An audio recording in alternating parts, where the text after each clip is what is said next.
Boa noite a todos e todas. Eu sou Lenerson Polonini, da Companhia Nova de Teatro, e nós estamos começando mais um Diálogos. Dessa vez recebendo o pastor Henrique Vieira. Nós estávamos tentando fazer aqui a transmissão. Na hora que eu ia fazer a transmissão com ele, eu não sei o que aconteceu, que a conexão caiu, de repente. Ele está por aqui, vou convidá-lo aqui. E nós iniciaremos esse diálogo. Olá! Boa noite! Boa Tudo noite. bem? Tudo bem. Tudo ajustado aí? Boa. Pastor Henrique, muito obrigado por ter Na- aceitado esse convite. É um momento muito importante, onde a gente precisa dialogar com os diferentes setores da sociedade. E eu, como artista das artes cênicas, me sinto na obrigação de me colocar como agente social, político, promovendo aí esses debates através do canal aqui do meu grupo, a Companhia Nova de Teatro, que tem aí já quase 19 anos de atuação no eixo Rio-São Paulo. Eu quero agradecer então novamente a sua presença, dizer que é uma honra ter essa conversa contigo. Eu que agradeço pelo carinho da gente poder trocar. Eu também, como ator, fico ainda mais feliz de poder trocar com vocês de uma companhia de teatro. Obrigado. Imagina. Então é um pouco isso que eu queria falar com você assim inicialmente, né? Você é uma liderança jovem entre os evangélicos, né? Tem se destacado pelas suas posições progressistas na defesa dos direitos humanos, das minorias. E a ideia que as pessoas têm, em geral, né, dos evangélicos hoje é completamente diferente. Talvez por conta das distorções, não é? E aí eu queria perguntar isso para você. Por que em alguns setores da sociedade as pessoas não aceitam que, por exemplo, um líder evangélico defenda a igualdade, por exemplo, não é? As liberdades. Entendi. Existe um referencial evangélico ligado a grupos que têm muito poder político, muito poder econômico, muito poder midiático, que é um referencial bastante complicado, na minha opinião.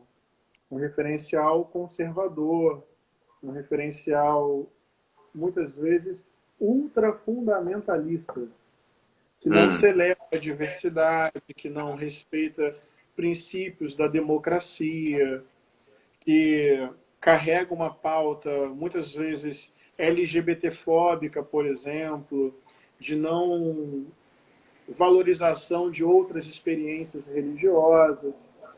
Esse referencial tem muita força na sociedade, porque tem poder político, porque tem poder econômico, porque tem poder midiático. Então acaba repercutindo na sociedade muito, né? Mas o campo evangélico é um campo plural, é um campo majoritariamente popular. Existe um conservadorismo no meio evangélico? Existe. Mas também existe no conjunto da sociedade brasileira, entende? Então, assim, o que é importante dizer? Que o campo evangélico é plural. Que o campo evangélico não é um bloco único, monolítico. Que o campo evangélico tem conservadorismo, sim, e que tem alguns grupos com projeto de poder antidemocrático, com muito poder no Brasil. É verdade. Mas, olha, no campo evangélico também tem movimento negro, no campo evangélico também tem movimento feminista, no campo evangélico também tem movimento LGBT, no campo evangélico tem luta popular por moradia. Enfim, o campo evangélico é um campo plural. Acho que é importante ter essa compreensão. é muito importante essa tua fala, porque ela esclarece, e é muito importante que você, eu sei que você tem inúmeras vezes aí repetido, não é? Quase que como um mantra para que as pessoas entendam essa pluralidade, entendam essa diversidade, e é muito importante porque você traz de verdade, não é, o sentido que é ser cristão, não é? E aí, pegando um pouco isso, o que você acha dessas pessoas que evocam o nome de Deus, mas defendem a tortura, são contra as cotas, são contra os programas sociais, são contra as liberdades? É complexo isso, não? É complexo, é triste, e infelizmente não é uma novidade. Por exemplo, Jesus Cristo foi preso, torturado e executado pelo Estado romano, pelo Império Romano, e ele foi entregue por líderes religiosos há 2000 anos atrás.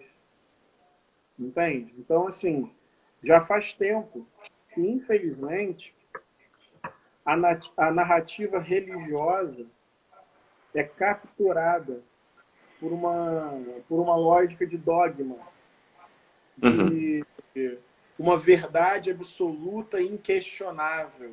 É muito triste isso. Na minha compreensão, não tem nada a ver com Deus. Não tem nada a ver com a essência de Deus, que é o amor. Não tem nada a ver com a espiritualidade, porque a espiritualidade genuína é uma abertura ao outro. É a busca pelo bem de si e pelo bem do outro. A espiritualidade constrói pontes de comunhão, não muros de exclusão, de preconceito, de discriminação, de intolerância. Então, Deus só é vivido e experimentado na dimensão prática e ética do amor. Fora do amor, não há espiritualidade genuína. Fora do amor, não há experiência verdadeira de Deus. Portanto, o que você está colocando aí é lamentável. É contra o Espírito de Deus na história e é contra a essência da espiritualidade. Mas, infelizmente, não é uma novidade. Porque aí é mais engenharia religiosa fundamentalista e muito menos espiritualidade aberta, experimentando Deus nos caminhos da vida pela prática do amor. Você acha que você acha que nesse momento de confinamento as pessoas têm refletido sobre o significado da vida, morte, ou a proximidade dela? Você acha que as pessoas estão mais sensíveis? Eu acredito que sim, a pandemia praticamente força essa reflexão. Uhum. O nosso modelo de sociedade, ele não ajuda a gente a refletir sobre essa condição da própria vida. É uma sociedade muito veloz, muito competitiva, muito concorrencial, muito meritocrática, muito orientada para o lucro, para o consumo. Dentro desse modelo de uma espécie de cidadania de mercado, dentro desse modelo em que cédula de papel, dinheiro, vale mais do que gente, corpo, experiência, afeto, eu acho que a gente vira muito máquina. E máquina tem que funcionar. Máquina tem que produzir, máquina tem que dar certo. Tipo assim, se o controle remoto aqui de casa não funciona, daí troca a pilha ou troca o controle. É a relação que a gente estabelece com os objetos. O problema é quando os seres humanos são tratados assim. Nós temos que funcionar, nós temos que produzir, nós temos que dar certo, nós temos que sorrir o tempo inteiro. Parece que a vida é uma entrevista de emprego permanente, né? Que a gente tem que dizer, o meu defeito é que eu sou perfeccionista. Então, esse modelo de sociedade veloz, frenético, ele nos rouba de nós mesmos. E daí a gente não consegue dar conta da fragilidade da vida. A gente finge que a morte não existe. A gente represa os nossos dilemas emocionais. A gente tem medo do silêncio. A gente tem medo da solidão. A gente tem medo da gente mesmo. A gente tem medo de olhar para dentro, de desbravar aquilo que nos habita. A gente fica muito superficial. A gente tem que ser funcional. A nossa vida tem que dar lucro, tem que ser rentável. E eu acho que isso tem a ver com o que você perguntou. Sobra pouco tempo, pouco espaço para olhar para a vida tal qual ela é, na sua beleza e na sua efemeridade, na sua potência e na sua fragilidade, no seu ciclo, que envolve nascer, mas também inclui o morrer. Então a gente se desconecta da gente mesmo. A pandemia, em certo sentido, pelo isolamento social, a necessidade de ficar em casa, a morte como um elemento falado todos os dias, e não uma morte distante, mas uma morte que pode chegar até você ou alguém que você ama. Na verdade, a pandemia revela o óbvio. A humanidade é frágil. Tem uma fragilidade própria na condição humana. E isso não precisa levar ao desespero. O reconhecimento dessa fragilidade não precisa levar ao desespero, talvez ao contrário, viu? Reconhecer-se frágil é tirar um monte de fardo pesado das costas e viver com mais espontaneidade, viver com mais generosidade e dar mais valor às coisas simples e mais importantes da vida. O problema é que a nossa sociedade mais represa do que elabora a fragilidade da vida. E represar sofrimento não é solucionar, isso volta de alguma forma. Uhum. Qual o papel da religião nesse momento de crise? Acho que é acolher, cuidar, consolar, esperançar. Acolher a humanidade na sua fragilidade. Consolar, não no sentido ilusório, mas na capacidade de chorar junto. E a partir da comunhão, criar as condições para a vida prosseguir com alegria. Cuidar. Cuidar não é consertar, é curar. Cuidar é cuidar. Cuidar é zelar. Cuidar é acompanhar. Cuidar é caminhar junto para que a cura venha no processo, não no religião. Ela deveria acolher, consolar, cuidar.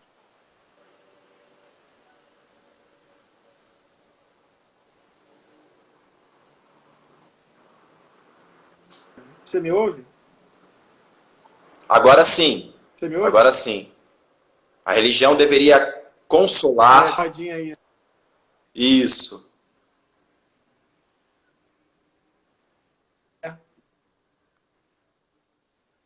Deveria acolher, consolar e esperançar. Esperançar é fazer a esperança com. Esperançar é. Sem ilusão.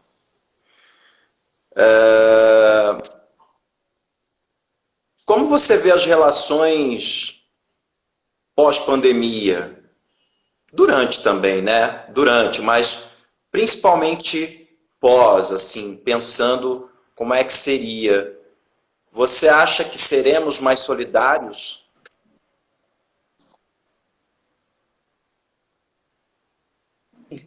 Tá travando, né, amigo?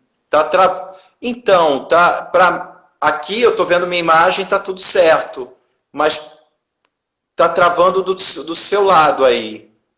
Você tá travando para você e eu tô travando, é isso?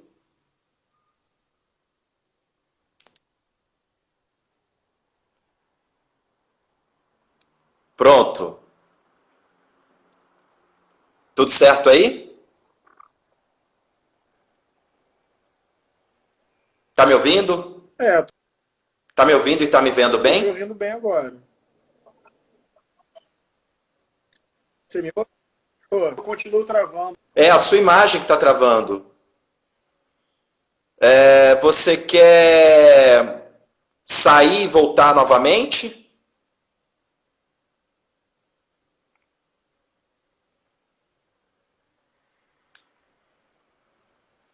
Vamos ver aqui. Deixa eu fazer uma. Vamos tentar. Eu vou tirar você e vou te chamar novamente, tá? Não. Agora sim, ok. Tá conseguindo? Tá me ouvindo agora? Tá me vendo? Não? Então eu vou fazer o seguinte, eu vou. Isso. Pessoal, vamos fazer aqui com que o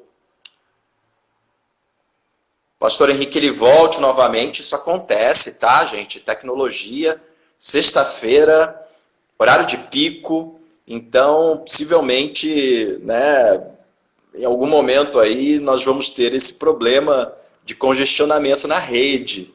Mas nós estávamos aqui numa conversa muito importante e inteligente aqui com o pastor Henrique, ele trazendo questões e iluminando, não é, essas nossas dúvidas acerca do que é ser cristão, do que é ser evangélico, no que se diz respeito à espiritualidade. Então, isso é muito importante. Vamos ver se ele já está por aqui. E eu vou chamá-lo novamente. Já enviei o convite para você. Vamos tentar mais um pouquinho. Vamos! Tentemos. Tentemos. Como você vê as relações após a pandemia? Seremos mais solidários? Na verdade, acho que não dá para saber, dá para torcer. Eu torço para que sim, né? Para que a gente desenvolva individualmente, coletivamente, um senso muito maior de solidariedade, de que precisamos uns dos outros, de que, como disse o samba enredo da Mangueira esse ano, não existe futuro sem partilha, né? Uma solidariedade que seja capaz de questionar esse modelo de sociedade que está colocado aí, que produz pobreza, que produz miséria, que produz fome, que milhões de brasileiros não têm acesso a moradia, saneamento básico, água potável, terra, acesso à educação, à saúde, sabe? Eu acho que eu tô falando uma solidariedade que tenha consciência política, uma solidariedade que se traduza num projeto de país, uma solidariedade que evidentemente influencia as minhas ações individuais, mas eu quero me referir a uma solidariedade enquanto um valor civilizatório. A gente precisa. O normal de antes da pandemia, já que essa palavra ganhou tanta força, normal, novo normal, o normal de antes era absurdo, né? Também. Não era nada razoável. Não estou aqui diminuindo o peso da pandemia, muito triste o que a gente está vivendo. São muitas pessoas morrendo, muitas famílias chorando. Então a pandemia é grave. Eu só estou chamando a atenção que o mundo anterior à pandemia não era um mar de alegria. Tinha contradições profundas, violências, injustiças, a fome. Tinha gente morrendo de fome, como tem ainda.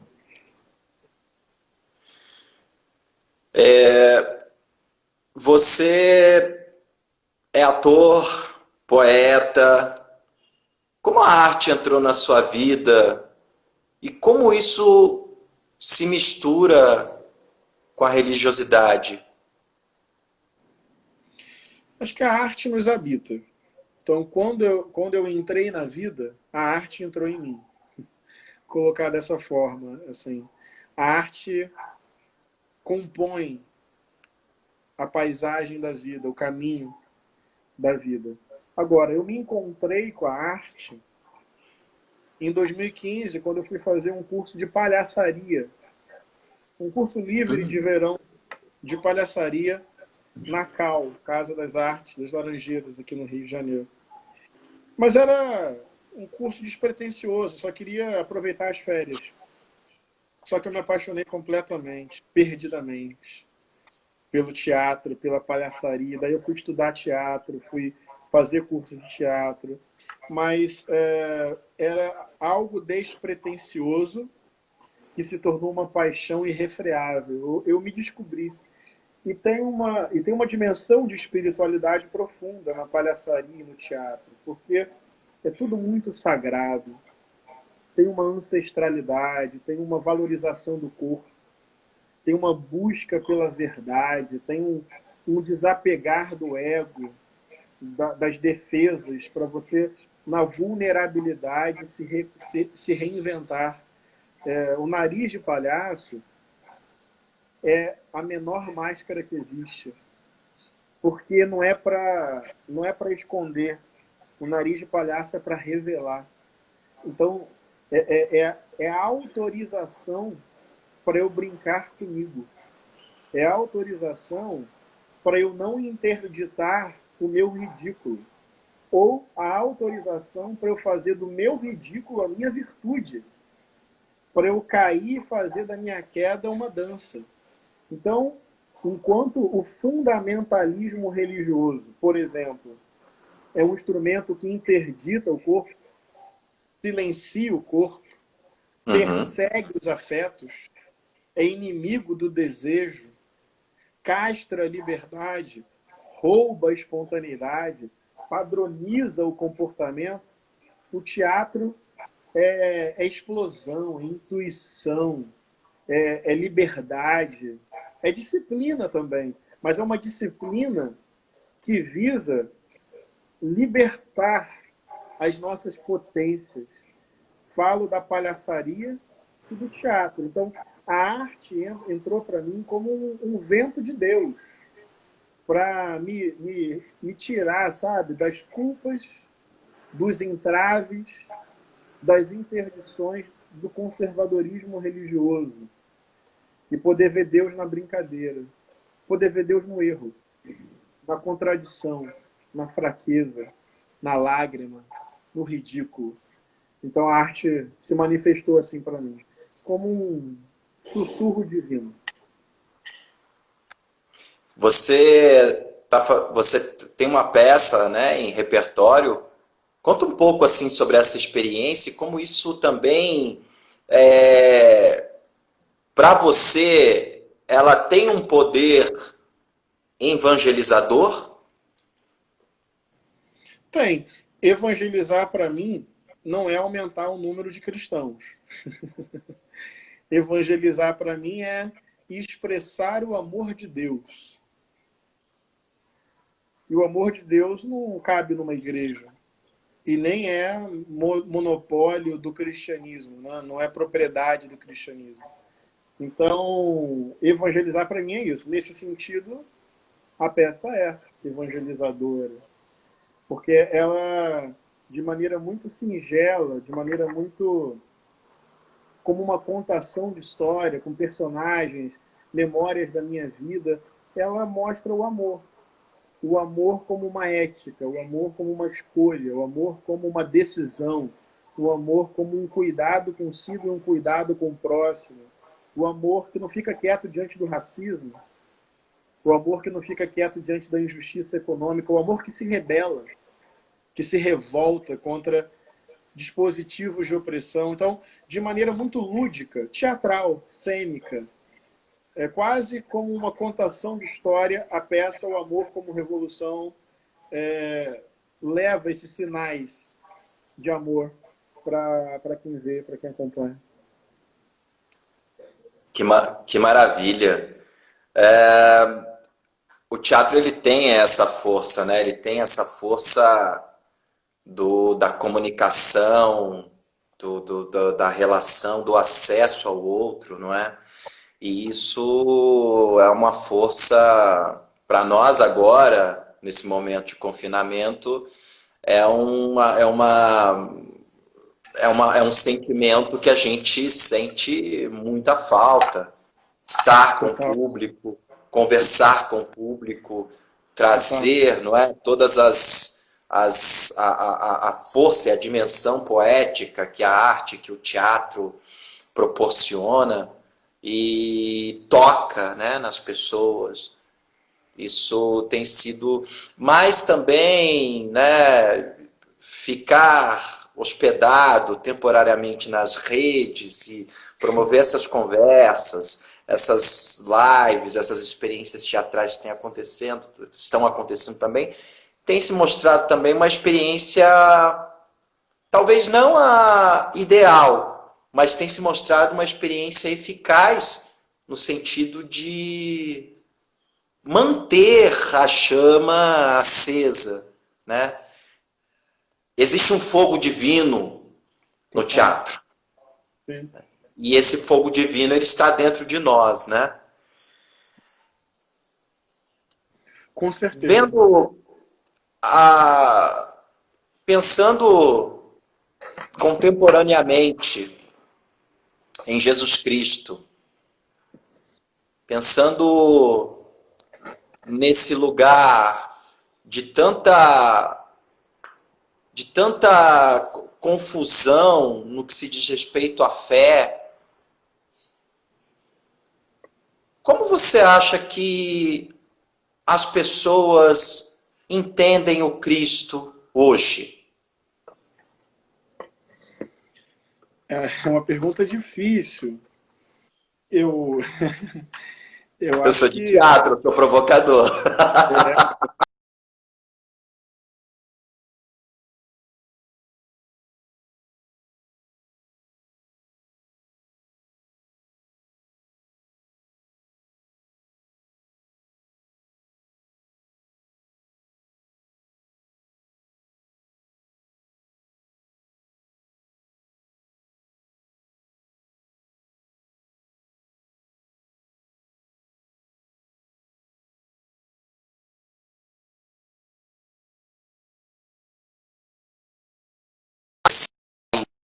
E volto novamente.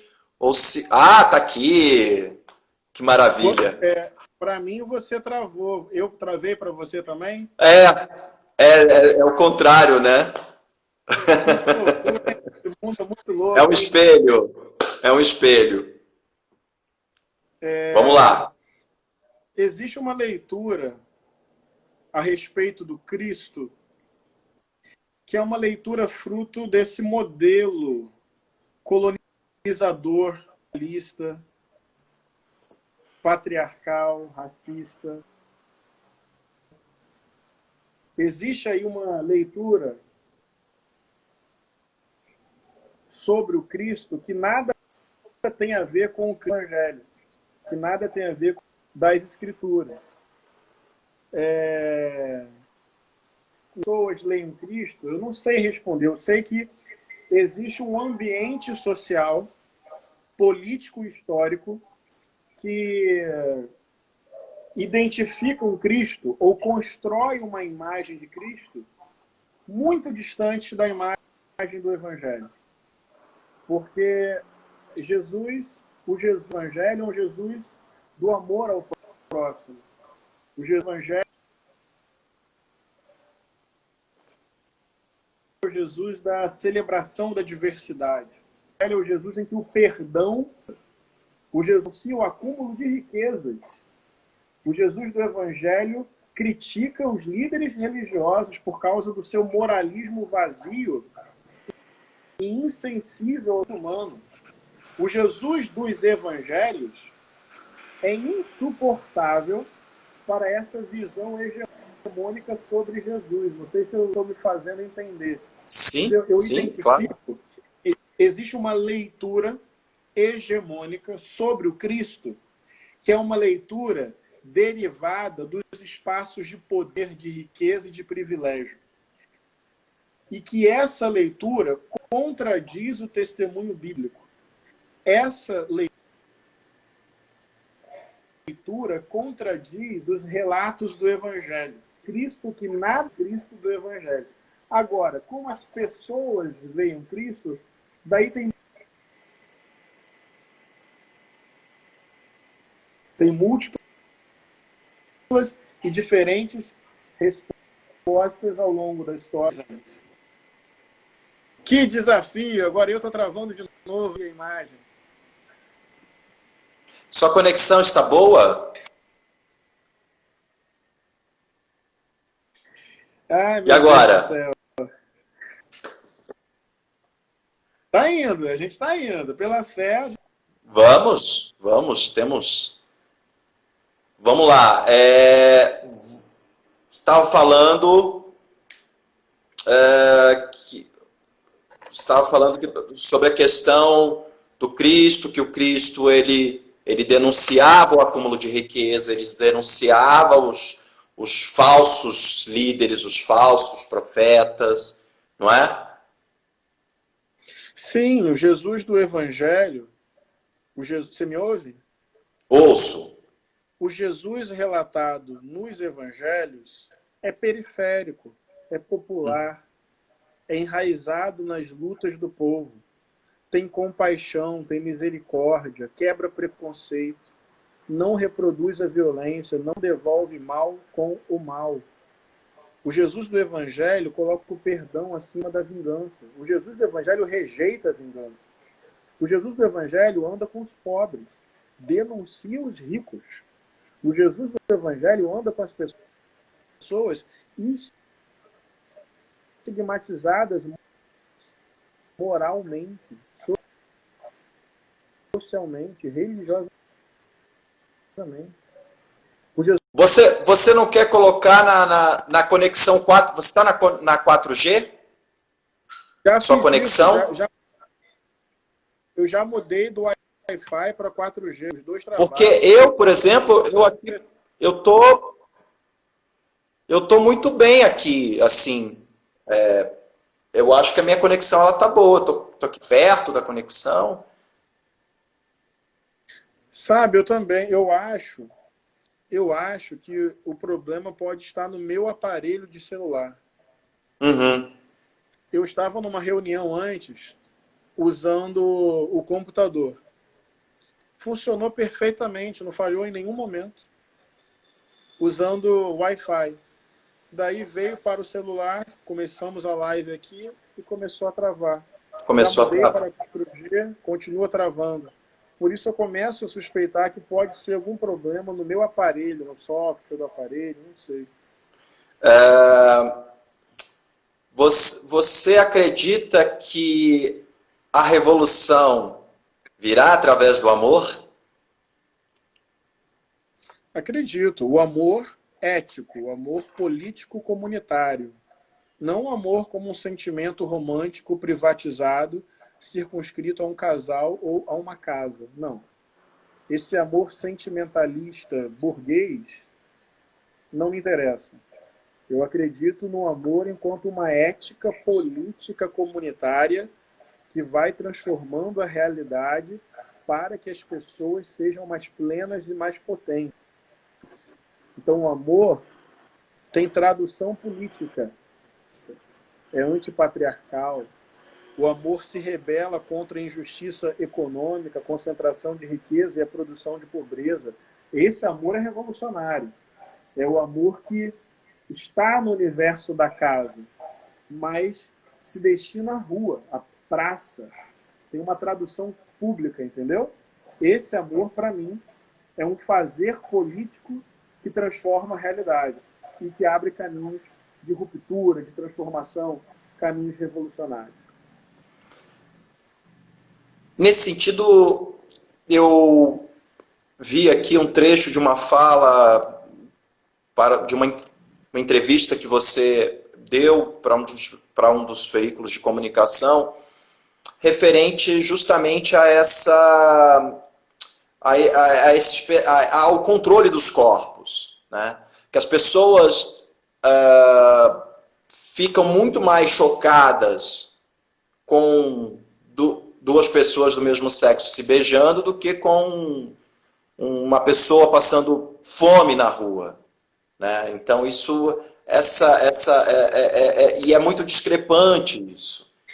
Elas ficam muito mais chocadas com o que as pessoas estão fazendo das suas vidas, dos seus corpos, do que com a miséria, do que com milhares de pessoas morando em favelas ou milhares de pessoas sem teto, né?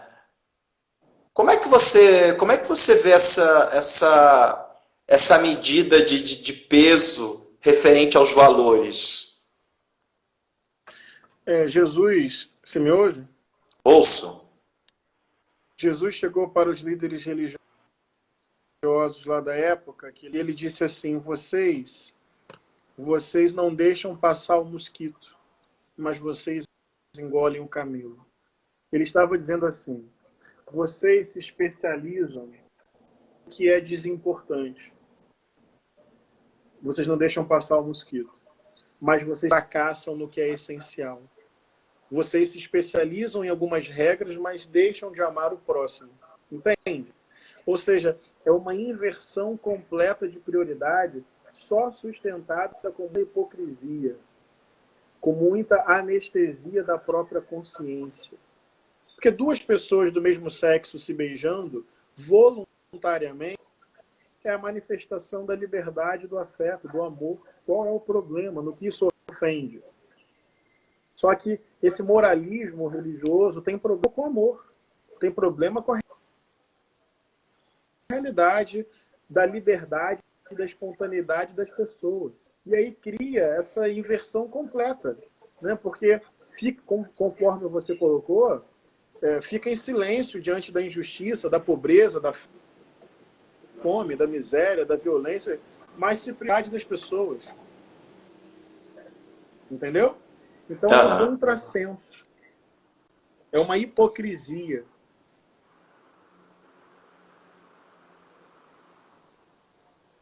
Não deixar passar o mosquito, mas se especializar no que não importa. Eu insisto. A verdade genuína é aquela motivada pelo amor. A minha imagem parou, mas você continua me ouvindo? Eu continuo te ouvindo.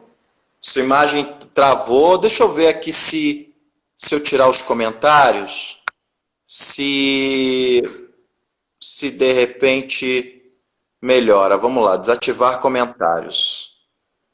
Vamos ver aqui se melhora, tá?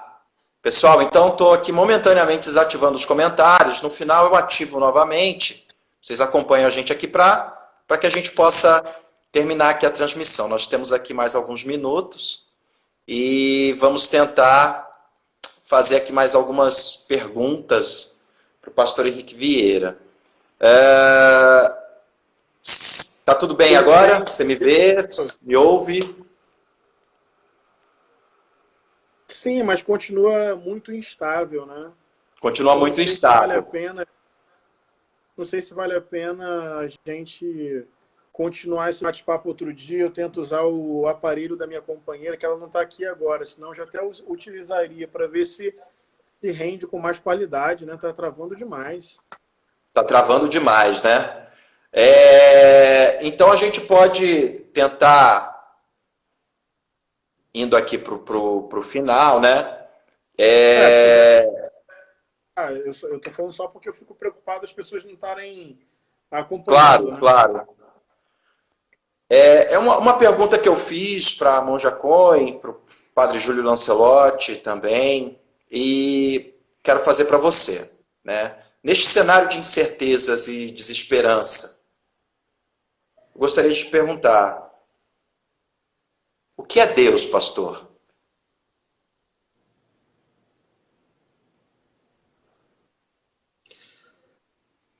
Deus é amor. Mas é esse amor encarnado, humanizado, materializado, factível, especialmente no corpo dos pobres, dos oprimidos e daqueles e daquelas que sofrem. Deus é este amor vulcânico, mais profundo que os oceanos. mais rápido que a velocidade da luz, maior do que todos os universos. É esse amor avassalador e incondicional, que não conta débito, não conta crédito. É amor porque ama. E ama irrevogavelmente, incondicionalmente. E ama a humanidade. Me ama. Ama você. Cada um e cada uma de nós. É o amor que supera a culpa e o medo. Que não castiga. Não trabalha na lógica da retribuição, do toma lá, da cá. É amor que salva, que consola, que chora conosco. É o amor que é estrangulado com George Floyd e que toma um tiro com João Pedro e que cai do nono andar com Miguel e que fica nas UTIs desse país entubado. É esse amor que pede um prato de comida na rua. É esse amor que sangra, que chora, que grita e que também canta e encanta. Deus é esse absurdo, não capturado pela nossa racionalidade. Deus é esse mistério que está entre a palavra e o silêncio. É o intervalo. Deus escapa. Deus não é definível, não é domesticável, não é monopólio de uma religião, mas, sobretudo, é amor. Mesmo em meio ao absurdo, mesmo em meio ao caos, é amor. Um amor profundo e verdadeiro. Um amor decidido e eterno. Um amor que vai com a humanidade até o fim. Para mim é Deus.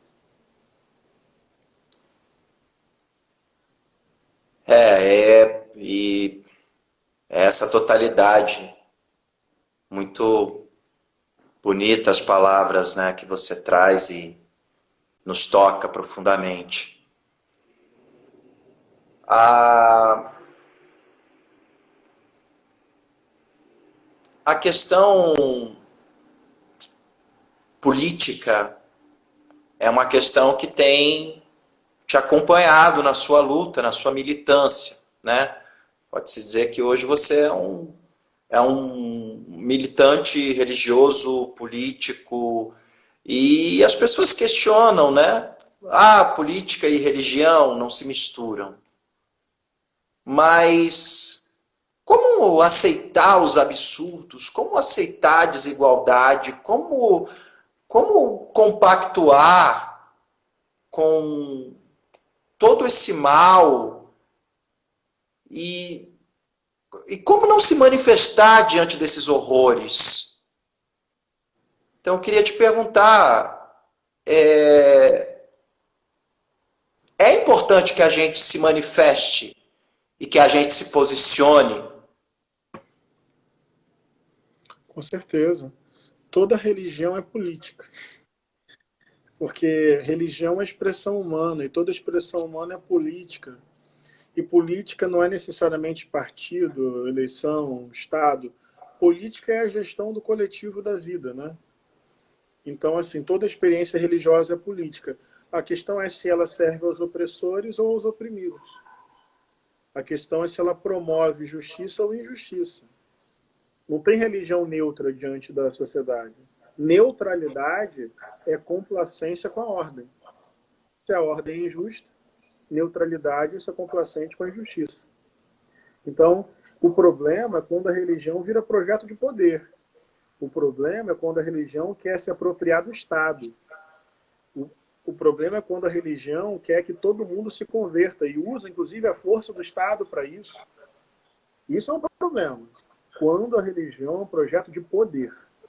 Agora, quando a manifestação política da experiência religiosa é um projeto de serviço, é um projeto de estar ao lado dos pobres e dos oprimidos na luta por sua liberdade, maravilhoso. Maravilhoso.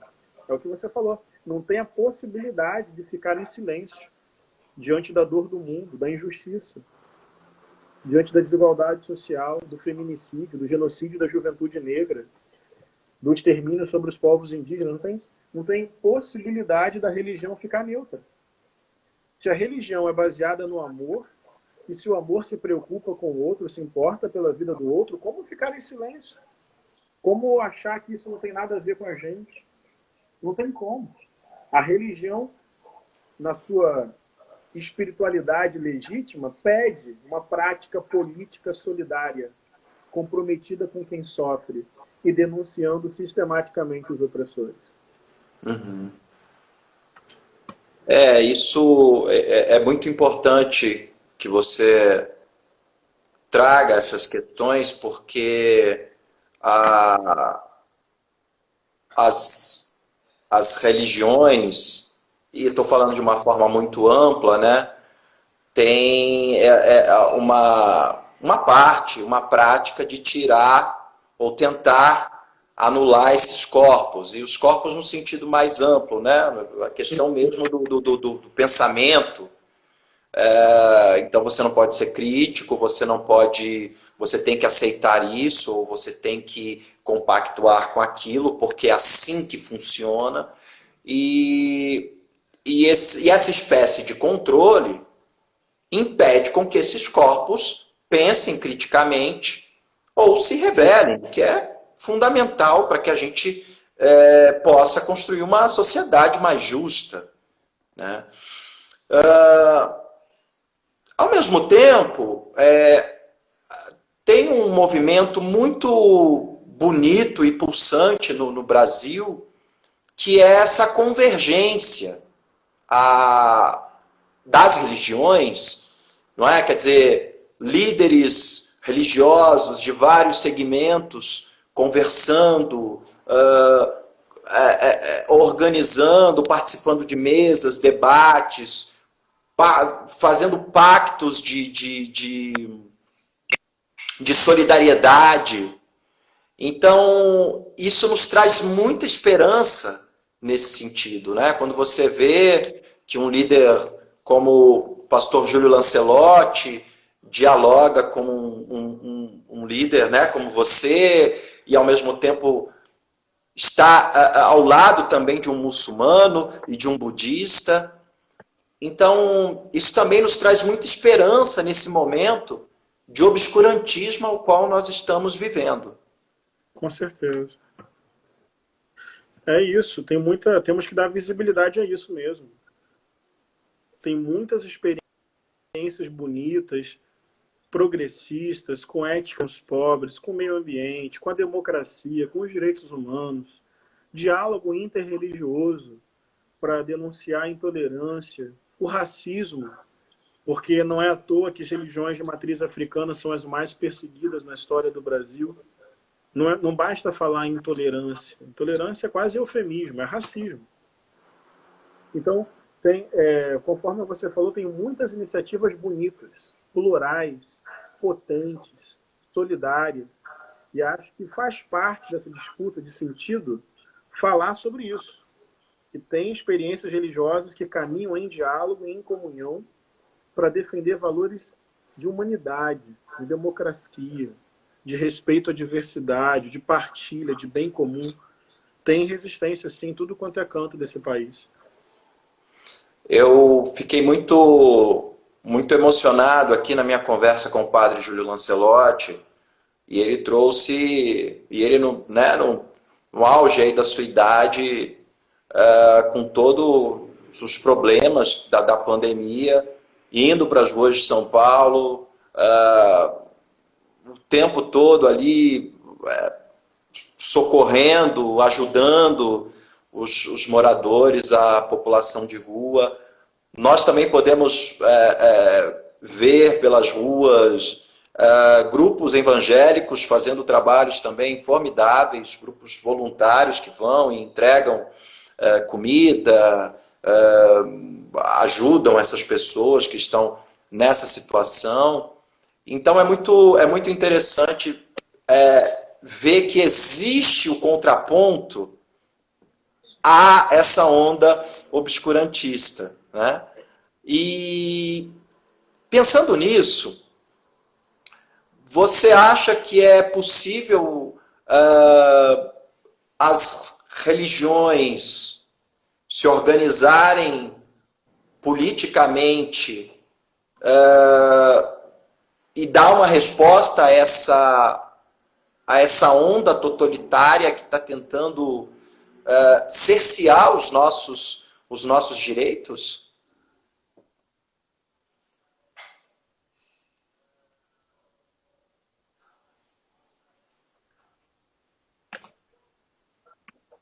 Eu acho interreligioso para a gente afirmar a idade.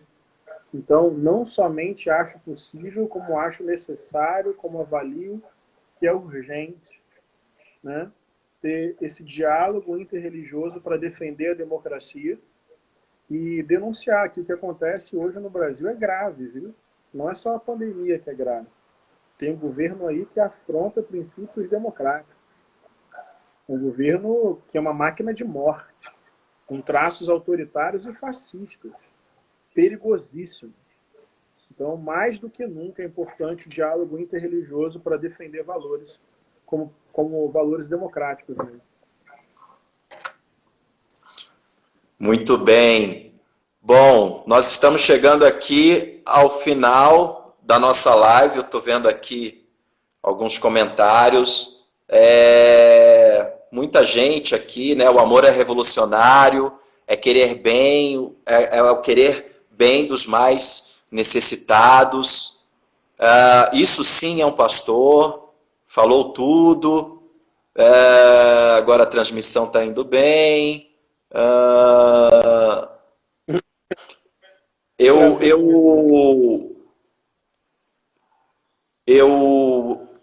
queria, então, gente, agradecer a presença de vocês que nos acompanharam, dizer que essa conversa ela vai ficar disponível aqui depois no IGTV e também no YouTube. Eu vou passar para o pastor Henrique Vieira, ele depois pode divulgar aí nas redes, no Facebook. É uma conversa pública, importante, num momento sensível, e que nós sentimos a necessidade de convocar essas inteligências justamente para que a gente possa pensar um projeto de reconstrução do país, né? Principalmente nesse momento da pós-pandemia, que vai exigir com que a gente arregace as mangas, e não só no campo das ações, mas também, inclusive, no campo do pensamento. Então, pastor Henrique Vieira, muito obrigado pela sua presença, muito obrigado pelas falas iluminadas que trouxe aqui, inúmeras reflexões para nós, e estou muito feliz por esse diálogo. Eu que te agradeço de coração, peço desculpa aí pela instabilidade da internet, mas procurei aqui participar com toda a atenção e de todo o coração. Muito obrigado. Eu é que agradeço. Uma ótima noite para todos e todas. Uma ótima noite para você, pastor Henrique Vieira. E espero que a gente possa se ver em breve. E nos palcos também, prestigiando um ou outro. Ou juntos, sim, em algum debate em defesa da democracia, né? Então é isso. Muitíssimo obrigado. E obrigado quem participou, gente. Tchau, tchau. Obrigado. Tchau.